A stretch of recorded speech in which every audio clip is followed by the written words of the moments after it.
வரமாவே இருந்து போட்டுமே அப்படிதான் எனக்கு தோணுச்சு. முதல்ல வரம்னா என்ன, சாபம்னா என்னன்னு முதல்ல தெரிஞ்சுக்கணும்.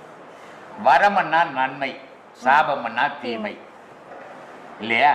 அதானே அதனுடைய பலன். இப்போ ஒரு அம்மா இருக்குது, ஒரு குழந்தைங்க பிள்ளைங்க வளருது அம்மா கிட்ட. அம்மா சொல்றத கேட்கவே மாட்டேங்குது அந்த பிள்ளைங்க. அப்ப அம்மா என்ன சொல்றா, வழங்கவே மாட்டேடா நீ அப்படின்றான். அது என்ன வார்த்தை, நல்ல வார்த்தையா கெட்ட வார்த்தையா? தவறான வார்த்தை. தவறான வார்த்தை. அது பேர் சாபம் இல்ல. அப்போ ஒரு தாய் தகப்பன் சொல்றது அந்த பிள்ளைங்க தட்டாம கேட்குது. அப்போ அந்த தாயின் தகப்பன் என்ன சொல்றாங்க, வாழ்க்கையில நல்லா இருப்படான்றாங்க. அதுக்கு என்ன பேரு? வரம் இல்லையா?